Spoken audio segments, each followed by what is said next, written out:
news day continues here on One News Now. I'm Charles Lejano. The OCTA Research Group says the current reproduction number of Metro Manila is now at 0.6. In his latest tweet, OCTA's Guido Davids added that based on their metrics, all 17 LGUs in the region are now under moderate risk for COVID-19. However, based on their monitoring, San Juan is still in critical risk for its average daily attack rate, while Taguig and Muntinlupa are also in critical risk in terms of their ICU occupancy. Ilocos Sur did not escape the wrath of severe tropical storm Maring. To give us an update on the situation on the ground, we have Laila Pangilinan now joining us from the line in Santa Maria, Ilocos Sur. Laila, good afternoon. Could you tell us how many people have been affected by STS Maring so far?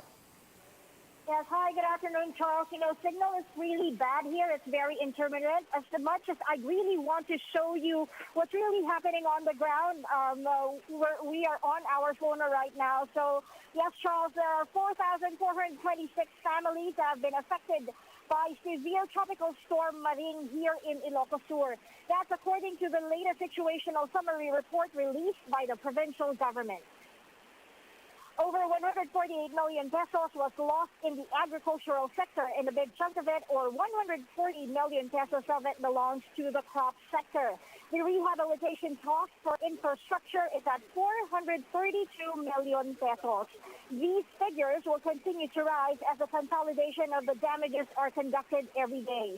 In an interview, Ilocos Sur Governor Ryan Singson said that they've experienced heavy rains and winds that are much higher than the tropical cyclone wind signal number 2 warning. Still, the provincial government is now in its recovery stage and vows to help residents affected by severe tropical storm Maring. Here's what Singson has to say. Nag-augment na po ang provincial government. Continuous po yung coordination ng provincial government with the LGUs. So ano po yung mga priority talagang binibigay or talagang ginagawa na po ng provincial government. Naiintindihan po namin na yung mga tulong hindi naman basta-basta, pero kung ano yung kaya namin ibigay as of now, naibibigay na po namin. Charles, the Provinciano Ako Party List also did their share in relief efforts as Ilocos Sur is the home of Representative Jose Singson. And like what I mentioned to you earlier, Charles, I really wanted to show you what is happening on the ground. We are here right now at the Santa Maria LGU, and this is the most actually damaged part of the province where we are right now. And we are with the Provincial Disaster Risk Reduction Management Office. And they will be doing recovery operations here on the ground today. That's the latest here, Charles. Back to you. Thanks for that, Laila, and do stay safe. That was Laila Pangilinan reporting live from Ilocos Sur. We'll be back with more stories after a quick break. Keep it here on One News.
You're still watching One News Now. I'm Charles Lejano. The National Privacy Commission says the Interior Department is responsible for the data collected by the StaySafe.ph app. In an interview with Agenda, NPC Chairman Mon Liboro said that since the DILG adopted the technology for contact tracing app, they must ensure that the data of app users will be protected. If anything happens, daan sa mga database na yan, whether it's an intent, o lalo na kung breach po ito, kailangan po nilang, obligasyon nilang i-report sa amin yan. At pag hindi nila ginawa yan, dagdag na penalty po yan. May mananagot po dyan, mananagot po dyan ng DILG. But so, do we naman have... po kalinaw ito. In the same program, former DICT officer in charge, Eliseo Rio, admitted that he has always been against the StaySafe app. Rio explained that the app has never been properly vetted. He also pointed out that the deed of donation, transferring the system from Multisys to the government, seems to be missing. My main concern that StaySafe is actually a surveillance app. It can actually locate your position. No? So, well, the idea is so that if you are positive, then you should not be moving around. No? Mm-hmm. Okay, but I said that, well, in others, if I'm positive and I like to move on, why would I bring my cell phone with me? Mm-hmm. Until now, we still don't know where the data center of all these, cell phone numbers are. No, it is supposed to be in the ICT, but the ICT doesn't have it. No, it was supposed to be also in the COVID Kaya system of DOH, but it's not there. No.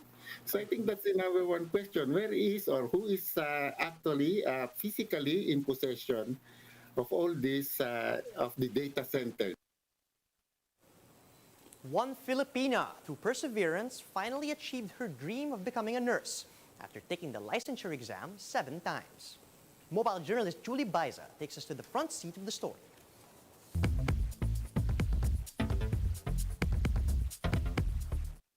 As the saying goes, try and try until you succeed. That's just what this woman did as she passed her nursing licensure exam at 7th take. The 34-year-old Ernida has been yearning for this for 8 years now since she graduated in 2013. That's why even if she has kids to worry about now, she still continued her studies.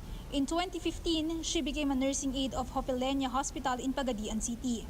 After failing the NLE 6 times, she even questioned herself if she was really fit for the job. Simula nung kabataan ko, yun talaga yung gusto ko, yung maging isang lehitimong nurse. Isa pa po, sa family namin, hindi po kasi kami yung may kaya. Iba rin po kasi yung marigaluhan ko ng achievement yung mismong parents ko. Because of the pandemic and upon seeing the situation in her hospital, she was motivated to take the exam again. This time, she vowed to finally get her license. Tagal kong nilaban, may ilang taon. Ano kaya, actually ma'am, nag-iisip na ako na kumuha ng another course kasi nga sabi ko baka hindi talaga siya para sa akin. Isa sinasabi ko ma'am, wala na kasi by this time kukunin ko na siya. Sa gusto at ayaw mo Lord, kukunin ko siya. Parang ganun eh. Her message to those who share the same aspirations: 6 na beses ho akong nadapa at bumangon. Isipin na lang ho natin na makukuha ho natin siya one day. Sa tulong din ho ng mga mahal natin sa buhay, gawin natin silang inspirasyon, makukuha din nila. Yun lang ma'am, huwag silang mawala ng pag-asa. Ernida's secret to success is to trust God in oneself as well as to never give up. Mobile journalist Julie Baiza, We Are One News.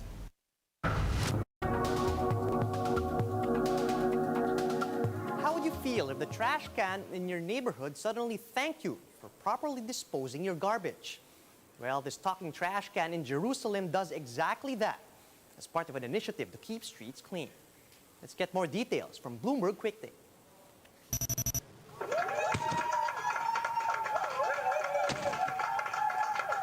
When you put the garbage inside, there's a little sensor that detects the garbage and speaks out. And this is one of the initiatives that we have created here. We, as the residents of this neighborhood, a bunch of neighbors that have come together to try to deal with the fact that our neighborhood is dirty. We want to make a difference. We want to have a clean streets that look nice and are nice to walk in.